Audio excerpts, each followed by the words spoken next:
सभी भाई बहनों को जय मसीह की। प्रभु यीशु मसीह में आप सब खुश होंगे, आनंदित होंगे। इसीलिए परमेश्वर का हम सब मिलकर धन्यवाद करते हैं। हालेलुया। और ये समय परमेश्वर ने आपको और हमें दिया ताकि हम प्रभु के नाम से प्रभु के वचन का चिंतन मनन कर सकें और उसके राज्य के लिए तैयार हो सकें। और हम ही नहीं बल्कि हमारे द्वारा प्रभु के अनुग्रह में रहकर हम बहुत सारे लोगों को भी तैयार कर सकें यीशु मसीह के राज्य को आने के लिए। हालेलुया। तो जो परमेश्वर ने आज का वचन दिया है बहुत अच्छा परमेश्वर का वचन है। और इस वचन को हम चिंतन मनन करने के पहले एक छोटी सी प्रार्थना करेंगे, परमेश्वर से बुद्धि मांगेंगे कि परमेश्वर इस वचन को सुनने समझने की शक्ति आप हमें दें। हालेलुया। आइए हम सब प्रार्थना करते हैं। हालेलुया। स्वर्गीय पिता प्रभु जी, हम आपका धन्यवाद करते हैं सुंदर समय के लिए, सुंदर जीवन के लिए। यीशु राजा, सच में परमेश्वर आप महान है, सर्वशक्तिमान है, हमारे जीवन की चट्टान है। और परमेश्वर हम आपको धन्यवाद देते हैं। क्यों? क्योंकि आपने हमको चुन लिया और प्रभु जी अपने राज्य की संतान होने के लिए ठहराया। प्रभु ये बहुत बड़ी बात है। आपने हमारे अनंत जीवन में ये बहुत बड़ा उपकार किया परमेश्वर। इसके लिए हम आपको दिल से धन्यवाद देते हैं प्रभु जी। हम प्रार्थना करते हैं सुंदर वचन के लिए यीशु राजा, जो वचन हम आपका पढ़ते हैं, समझते हैं और आत्मा में हम हृदय से चिंतन मनन करते हैं परमेश्वर। और ये वचन हमको आपके राज्य तक लेकर के जाता है। प्रभु जी हमारे हृदय को खोल दे, हमारी बुद्धि को खोल दे, हमारी समझ को खोल दे, ताकि इस वचन को परमेश्वर हम अच्छे से सुने, समझें और आत्मा में ग्रहण करें और इसके ऊपर चलने पाए परमेश्वर। जैसा आपका वचन हमसे बातें करता है उसके द्वारा हम अपने जीवन में चलने पाए पिता परमेश्वर। प्रभु जी इस समय हर एक दुष्ट की देखी अनदेखी की शक्ति और मनुष्य की बुरी ताकतें जो आपके वचन को सुनने और समझने में बाधा बनती हैं, उसको यीशु मसीह के नाम से दूर करते हैं और तेरी आशीष को अपने जीवन में मांगते हैं। परमेश्वर हमारी बुद्धि को खोल दीजिए और हमारी समझ को खोल दीजिए, ताकि आज का वचन जो हमसे बातें करना चाहता है आत्मा में, हम इसको गहराई से समझने पाए। धन्यवाद प्रभु जी, आपने प्रार्थना को सुना और स्वीकार किया, इसलिए हम आपको धन्यवाद देते हैं और प्रार्थना प्रभु यीशु मसीह के नाम से मांगते हैं। आमीन। हालेलुया। एक बार फिर से सभी भाई बहनों को प्रभु यीशु मसीह के मीठे व मधुर नाम में जय मसीह की। प्रभु में आप सदा खुश रहें और आनंदित होंगे। आज का जो वचन परमेश्वर ने आपको और हमें चिंतन मनन करने के लिए दिया है आत्मा में, वो है भजन संहिता अध्याय 1। भजन संहिता अध्याय 1 उसका वचन नंबर 1 से लेकर 6 तक हम इस पर चिंतन मनन करेंगे। हालेलुया। इसमें इस प्रकार से लिखा है भजन नंबर 1 में, क्या ही धन्य है वह पुरुष जो दुष्टों की युक्ति पर नहीं चलता। हालेलुया। क्या ही धन्य है वह पुरुष जो दुष्टों की युक्ति पर नहीं चलता। ये क्या मतलब है इसका? दुष्टों की युक्ति पर नहीं चलता मतलब बताओ जी, है ना। ये युक्ति का मतलब ये नहीं है कि किसी मार्ग पर निकलकर दुष्ट जा रहा है तो उसके पीछे से कोई जो परमेश्वर का जन है वो नहीं चलता। ये उस वाले की बात नहीं की गई है, बल्कि उनकी बात करी गई है जो व्यक्ति संसारिकता की बातों पर चलते हैं, प्रभु की बातों से दूर रहते हैं। तो उसके लिए लिखा है, क्या ही धन्य है वह पुरुष जो दुष्टों की युक्ति पर। अब एक चीज यहाँ पर क्या ही धन्य है, इसका मतलब समझते हैं? क्या ही धन्य है, इसका तो मतलब ये हो गया परमेश्वर बोल रहे हैं वाह क्या बात है। जब हम किसी बहुत अच्छी सुंदर चीज को देखते हैं तो तुरंत हमारे मन से क्या निकलता है? अरे क्या बात है ना। तो वो तब निकलता है जब किसी चीज की सच में बहुत ज्यादा अति हो जाती है। अरे वाह क्या बात है, मतलब बहुत ज्यादा उसकी तारीफ कर रहे हैं, खुश हो जाते हैं हम। तो वही परमेश्वर कह रहा है क्या ही धन्य है, क्या ही धन्य है, मतलब इसकी कोई सीमा नहीं हो सकती। क्या ही धन्य है, समझ में आ रहा है? तो उस व्यक्ति के लिए परमेश्वर कह रहे हैं जो व्यक्ति परमेश्वर की व्यवस्था पर लगा रहता है ना। क्या ही धन्य है वह पुरुष जो दुष्टों की युक्ति पर नहीं चलता। दुष्टों की युक्ति बोले तो जो लोग संसारिकता की बातों में लगे रहते हैं, प्रभु के वचन पर चिंतन मनन नहीं करते, दुनिया की बुरी बुरी बातें अपने जीवन से करते हैं, तो वो उसकी राहों पर क्या है नहीं चलता, उसकी देखा देख कार्य नहीं करता। आगे लिखा है, और ना पापियों के मार्ग में खड़ा होता और ना ठट्ठा करने वालों की मंडली में बैठता है। ये किसके अंदर गुण पाए जाते हैं? धर्मी के अंदर। जो व्यक्ति धर्मी हैं और परमेश्वर उस व्यक्ति को क्या बोल रहे हैं? क्या ही धन्य है। यानी जैसे कि परमेश्वर बोल रहा है वाह क्या बात है, लेकिन उस व्यक्ति के लिए परमेश्वर बोल रहे हैं जो व्यक्ति ना तो ठट्टा करने वालों की मंडली में खड़ा होता और ना ही दुष्टों की युक्ति पर चलता है और ना पापियों के मार्ग में खड़ा होता है। यहाँ तक कि पापियों के मार्ग में खड़ा होने का मतलब यहाँ अगर हम आत्मा में देखेंगे तो ये है कि उस चीज़ों को भी मन में वो नहीं सोचता, उस चीज़ों को, ऐसी चीज़ों, विचारों को भी मन में नहीं लाता, मतलब वो खड़ा भी नहीं होता। मतलब उन चीज़ों के बारे में भी अपने दिमाग में वो उल्टी सीधी बातों को सोचता भी नहीं है। तो परमेश्वर उसके लिए बोल रहे हैं क्या ही धन्य है। और अगर क्या आप धन्य हैं? आप अपनी आत्मा में इस चीज़ को जांचेंगे, क्या परमेश्वर आपको ये चीज़ बोल सकता है, क्या ही धन्य हो तुम मेरे बेटा और बेटी। हालेलुया। इस चीज को आप स्वयं आत्मा में जानेंगे अपने आप से कि क्या सच में आप इस शब्द को सुनने वाले हैं परमेश्वर के मुंह से, है ना। परमेश्वर ताकि आपको बोले क्या ही धन्य है मेरी बेटी तू, क्या ही धन्य है मेरे बेटे तू, है ना। समझ रहे हैं? तो क्या परमेश्वर आपके और हमारे लिए इन शब्दों का यूज करेगा? इस योग्य आप हैं या नहीं हैं वो आप अच्छे से जानते हैं, और नहीं हैं तो परमेश्वर के वचनों में आ जाएं, और हैं पहले से तो परमेश्वर का बहुत बहुत धन्यवाद करते रहें। और आगे लिखा है परंतु वह तो यहोवा की व्यवस्था से प्रसन्न रहता है और उसकी व्यवस्था पर रात दिन ध्यान करता रहता है। हालेलुया। हालेलुया।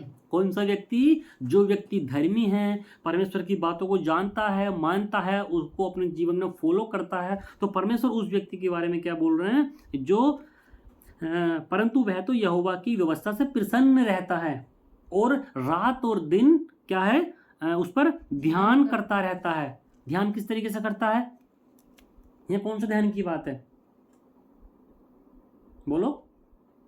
हमेशा परमेश्वर की आज्ञाओं को अपने मन में रखे जी, यानी किसी भी काम को जब वो करता है तो कहीं इस काम को करने से मेरे प्रभु को ठेस तो नहीं लगेगी, क्या मैं इस काम को करूंगा तो परमेश्वर के वचन से दूर तो नहीं चला जाऊंगा। ये नहीं है इसका मतलब कि वो रात और दिन ध्यान करता है तो मन में सोच रहा है। नो नो नो, इसका मतलब ये है कि वह रात दिन अपने कामों को जिस तरीके से करता है ना, उसके बारे में ध्यान की बात करी गई है। कहीं ऐसा तो नहीं वो अपनी जॉब पर जा रहा है व्यक्ति, कुछ गलत करके आ रहा है, सुबह शाम तो प्रार्थना कर लिया, वचन की संगति हो गई, लेकिन बाहर जाकर क्या कर दिया, कुछ उल्टा काम कर दिया, और वो ऐसा उल्टा काम जो परमेश्वर की व्यवस्था से परे है।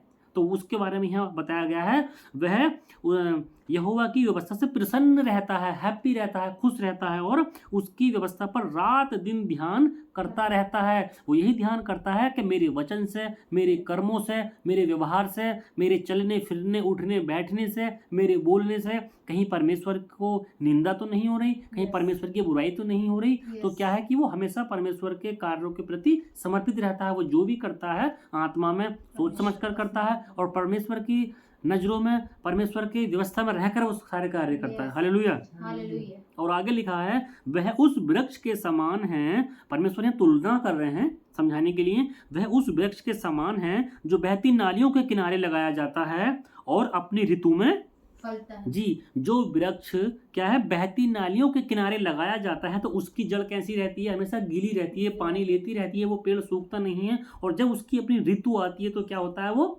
जैसा मान लीजिए आम का पेड़ हुआ, लीची का पेड़ हुआ, पपीते का पेड़ हुआ, केले का पेड़ हुआ, तो ये अपनी ऋतु में क्या है, जब उनके फल का सही समय आएगा उस समय वो सही फल लेकर के आएंगे, है ना। तो और आगे लिखा है जिसके पत्ते कभी मुरझाते नहीं। जी हाँ, जिसके पत्ते कभी, यानी ऐसे पेड़ों के पत्ते इतनी आसानी से टूट कर नहीं गिरते जो पत्ते पीले पीले हो जाते हैं पानी की कमी के कारण।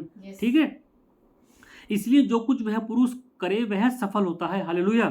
और इसको अगर हम आत्मिकता में देखेंगे तो ये इस तरीके से होगा कि उस वृक्ष के समान है ना, यानी कि अगर आप और हम जो जीवन का बहता झरना है, कौन है, जीवन का बहता सोता है, कौन है, अनंत जीवन का सोता कौन है, परमेश्वर है, नहीं है।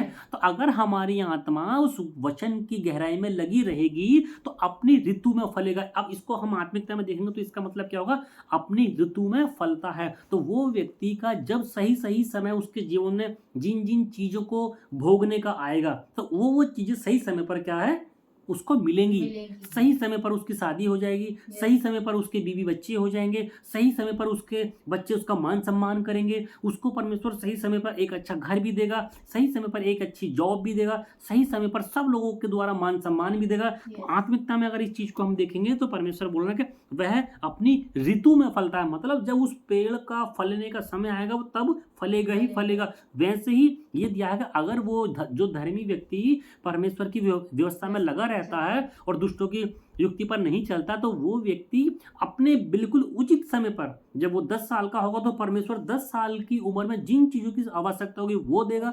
जब व्यक्ति की 15 साल की उम्र होगी तो 15 साल की उम्र में जिन जिन चीजों की आवश्यकता होगी परमेश्वर वो देगा। फिर जब वो व्यक्ति जो धर्मी व्यक्ति होगा उसकी उम्र 20 साल होगी, 25 साल होगी, 30 साल, 50 साल, 60 साल, 70, 80, 90, 100 साल, उसकी जितनी भी संसारिकता में रहते हुए उम्र होगी, उसी उम्र के हिसाब से परमेश्वर उसको सारी चीजें मुहैया कराएगा। तो ये अगर आत्मिकता से देखेंगे तो यहाँ अपनी ऋतु में बोले तो जब जब उसको जो जो चीजें चाहिए परमेश्वर क्या है उसको वचन में लिखा है कि जो तुम अगर मेरी आज्ञाओं को मानोगे और अपने उस पर चिंतन मन अच्छे से करोगे तो संसार की उत्तम से उत्तम वस्तु मैं तुमको दूंगा। परमेश्वर बोलते नहीं बोलते हैं हालेलुया। और जिसके पत्ते कभी मुरझाते नहीं। अगर पत्तों को आत्मिकता के रूप में जोड़कर देखा जाए तो वो क्या है, उसके जीवन की जो आशीषें हैं, उसका जो घर परिवार है, उसका जो बिजनेस है, उसके जो रिश्तेदार हैं, उसके दोस्त हैं, कहीं भी उसको मतलब नीचा देखना नहीं पड़ेगा। पत्ते मुरझाते नहीं, मतलब जो उसके फल आएंगे जीवन में वो क्या हमेशा के लिए बने रहेंगे, लगे रहेंगे। उसकी आशीष उसके जीवन में क्या है, कंटिन्यू बना रहेंगी। अगर परमेश्वर ने कोई एक आशीष उसको दे दी, संतान की आशीष, तो वो संतान उसकी लंबे समय तक इस धरती पर बनी रहेगी और वो भी परमेश्वर के कार्य को क्या है करती रहेगी उसकी संतान। तो पत्तों का मतलब है कि मुरझाते नहीं, मतलब उसकी जो आशीषें हैं जो परमेश्वर देगा, अगर हमारी आत्मा परमेश्वर के वचन की गहराई में लगी है तो हमारी आशीषें भी कभी नहीं खोई जाएंगी। समझ में आ रहा है। आज लोग बोलते हैं हम कमाते तो बहुत हैं लेकिन हमारी कमाई रुकती नहीं। क्यों? क्योंकि हमारी आत्मा उनके जो वचन में परमेश्वर के होनी चाहिए नहीं है, यानी तो वो अपनी ऋतु में क्या है नहीं फलते और उनके पत्ते कभी मुरझाते नहीं, मतलब उनके पत्ते मुरझा जाते हैं, मतलब जो भी इनकम आती है, जो भी जीवन का सुख चैन है वो क्या है चला जाता है। समझ में आ रहा? आगे लिखा है इसलिए जो कुछ वह पुरुष करे वह सफल होता है। इसीलिए वो धर्मी जन जो कुछ करे सिर्फ प्रभु के नाम से अच्छा करे, वो क्या होता है है ना। वो दूसरों के लिए प्रार्थना करते हैं, प्रभु जी हम इनके लिए प्रार्थना करते हैं यीशु मसीह के नाम से, तो वो चीज हो जाए तो उनके लिए क्या होती है, दूसरों लोगों के लिए हो जाती है। और जो कुछ करे, वो जो कुछ भी अपने जीवन में करेगा, अपने परिवार के लिए करेगा, अपने मिलने वालों के लिए करेगा, प्रभु के लोगों के लिए करेगा, प्रभु के काम को आगे बढ़ाने के लिए करेगा, किसी के लिए दुआ करेगा, जो भी करेगा तो क्या है वो उसका काम क्या हो जाएगा, सफल हो जाएगा। समझ में आ रहा है। लेकिन कब होगा, जब वो व्यक्ति दुष्टों की युक्ति पर नहीं चलेगा, अर्थात बुरे बुरे काम नहीं करेगा, संसारिकता में नहीं बना रहेगा और परमेश्वर की व्यवस्था पर चिंतन मनन करता रहेगा, तब जाके परमेश्वर ये सारी चीजों की आशीष देगा। हालेलुया। आगे लिखा है दुष्ट लोग ऐसे नहीं होते जी, दुष्ट लोग तो ऐसे नहीं होते, मतलब धर्मी जन के बारे में तो आपने सारी चीजों को सुन लिया, लेकिन दुष्ट लोग ऐसे नहीं होते। वो ना ही तो अपनी ऋतु में फलेंगे और उनके पत्ते मतलब जो उनकी आशीषें हैं वो भी क्या हैं, वो सही समय पर नहीं पा पाएंगे। और आगे लिखा है वे भूसी के समान होते हैं जो पवन से उड़ाई जाती है। हालेलुया। भूसी जो होती है गेहूं की और धान की भूसी होती है, जब वो खेत में पड़ी रहती है तो थोड़ी सी भी अगर हल्की सी हवा का झोंका भी आता है तो इधर से उधर क्या है अपनी जगह से दूसरी जगह पर चली जाती है। तो यहाँ है कि उस भूसी के समान होते हैं दुष्ट लोग जो पवन से उड़ाई जाती है। तो यहाँ अगर देखा जाए तो दुष्ट लोगों को आत्मिकता से अगर जोड़ के देखा जाए तो परमेश्वर का वचन बोलता है जब परमेश्वर का राज्य आएगा है ना, तो वो परमेश्वर के राज्य में नहीं स्थिर रह पाएंगे, वो कहाँ चले जाएंगे, सीधे नरक में चले जाएंगे, है ना। तो यहाँ आत्मिकता से अगर उस चीज को जोड़ के देखा जाए तो परमेश्वर हमको बता रहे हैं जब प्रभु का राज्य आएगा, न्याय होगा, तो उसमें वो स्थिर नहीं रह पाएंगे, वो कहाँ चले जाएंगे, नरक में चले जाएंगे। इसलिए भाइयों बहनों सावधान रहने की जरूरत है। हर समय 24/7 हमको आत्मा में परमेश्वर के चिंतन मनन करते रहना है ना। दिन रात उसकी व्यवस्था पर क्या है ध्यान धरे रहना है। कहीं हमारे कर्मों से, वचन से, किसी भी चीज से लेकर कुछ हमारे जीवन से गलत ना हो जाए। हालेलुया। आगे लिखा है इस कारण दुष्ट अदालत में स्थिर ना रह सकेंगे। किस कारण? अपने बुरे कामों के कारण, है ना, दुष्टता के कारण, Yes. चोरी के कारण, लालच के कारण, व्यभिचार के कारण, संसारिकता के और बहुत सारे कामों के कारण अदालत में स्थिर ना रह सकेंगे। अब अदालत का मतलब पता है क्या है? ये जब परमेश्वर का न्याय होगा, परमेश्वर के सिंहासन के सामने, परमेश्वर की अदालत में, है ना, तो Yes. वहाँ क्या होंगे? ये स्थिर नहीं रह सकते। वह नहीं रह सकते, क्योंकि इनके कर्म ऐसे हैं ही नहीं। ये उस भूसी के समान हल्के पाए जाएंगे और हवा से जो उड़ जाती है एक स्थान से दूसरे स्थान में, तो ये हमेशा के लिए कहाँ परमेश्वर इनको भेज देगा? नरक के स्थान में। ये इतने हल्के होंगे अपने कर्मों के अनुसार। समझ में आ रहा? Yes. और आगे लिखा है, और ना पापियों की मंडली में ठहरेंगे। हालेलुया। जो पाप सॉरी और ना पापी धर्मियों की मंडली में ठहरेंगे। प्रभु क्षमा करे हमें। इसमें लिखा और ना पापी धर्मियों की मंडली में ठहरेंगे, मतलब जो धर्मी लोग होंगे ऊपर स्वर्गीय राज्य में, तो धर्मी लोगों की मंडली होगी। हम परमेश्वर का स्तुति गान करेंगे, परमेश्वर की जय जयकार करेंगे, स्वर्गीय पिता के नारे लगाएंगे, परमेश्वर महान है, सर्वशक्तिमान है, तो वो हमारे साथ की मंडली में नहीं ठहर पाएंगे। क्यों? क्योंकि वो दुष्टता के काम किए, उन्होंने अपने पूरे जीवन में परमेश्वर की व्यवस्था को अपने मन में नहीं माना। उन्होंने वही सारे काम किए जिससे परमेश्वर की आत्मा को शोकित किया जाता है। समझ में आ रहा है? तो ये वचन को आपको समझने की जरूरत है गहराई में। कहीं वो आप तो नहीं, ये आज वचन आपकी आत्मा से बात करेगा कि आप धर्मी हैं, जो परमेश्वर आपके लिए बोलेगा क्या ही धन्य हैं तुम लोग, या फिर आप उस तरह हैं कि दुष्ट लोग ऐसे नहीं होते, या फिर आप दुष्ट हैं जो उसकी व्यवस्था को अपने जीवन में फॉलो नहीं करते किसी भी तरीके से। तो ये आपको आत्मा में जानने की जरूरत है। हालेलुया। हालेलुया। आगे लिखा है, क्योंकि यहोवा धर्मियों का मार्ग जानता है परंतु दुष्टों का मार्ग नष्ट हो जाता है। हालेलुया। हालेलुया। क्योंकि यहोवा धर्मियों का मार्ग जानता है। और धर्मियों का मार्ग क्या है? धर्मियों का मार्ग स्वर्ग है। Yes. क्योंकि यहोवा धर्मियों का मार्ग जानता है परंतु दुष्टों का मार्ग नष्ट हो जाएगा। हालेलुया। हालेलुया। जो धर्मी पुरुष हैं, जो परमेश्वर की व्यवस्था को दिन रात अपने मन में चिंतन मनन करते हैं, उसके कार्यों को करते हैं, उसकी व्यवस्था को अपने आत्मा से भी और शरीर से भी पूरा करते हैं, तो परमेश्वर ऐसे लोगों का क्या जानता है? मार्ग जानता है। मार्ग बोले तो उनका मार्ग कहाँ है? स्वर्ग के राज्य में। वो सीधे कहाँ परमेश्वर से उठा ले जाएंगे? स्वर्ग के राज्य में। परंतु दुष्टों का मार्ग कहाँ होगा? नरक में होगा, है ना। इसलिए वचन में क्या लिखा है कि परंतु दुष्टों का मार्ग नष्ट हो जाएगा। नष्ट होने का मतलब क्या है? ये वो रास्ता नहीं, मार्ग बोले तो निकलने वाला मार्ग और खत्म हो जाएगा, ये बल्कि वो मार्ग है, ये जीवन का मार्ग है। ये जीवन मार्ग उनका कहाँ हो जाएगा? नरक में हमेशा के लिए तबाह हो जाएगा, बेकार हो जाएगा, नष्ट हो जाएगा। समझ रहे हैं? Yes. हमारा मार्ग क्या है? धर्मियों का मार्ग है अनंत जीवन और दुष्टों का मार्ग है नरक। इसलिए परमेश्वर बोलता है कि धर्मियों के मार्ग तो वह जानता है, धर्मियों का मार्ग तो स्वर्ग है ना, और दुष्टों का मार्ग नष्ट हो जाएगा। दुष्टों का मार्ग बोले तो जो दुष्टों का जीवन है ना, वो हमेशा के लिए नरक में चला जाएगा। तो इस वचन के थ्रू मेरे भाइयों और बहनों, आपको अपनी आत्मा में गहराई से चिंतन मनन करने की जरूरत है। जो शब्द परमेश्वर ने ऊपर बोले पहले भाग में, क्या ही धन्य है वह व्यक्ति जो दुष्टों की युक्ति पर नहीं चलता, है ना। तो क्या आप इन शब्दों को सुनने लायक हैं?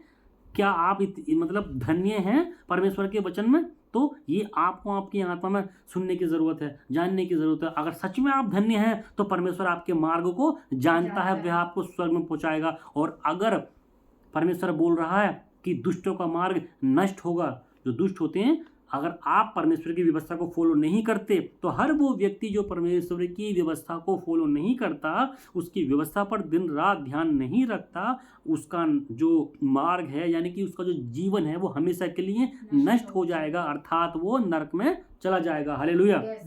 इस वचन को अपने मन में गहराई से चिंतन मनन करें और प्रभु इस वचन के द्वारा आपको बहुत बहुत आशीष दे। आइए हम वचन के लिए प्रार्थना करेंगे।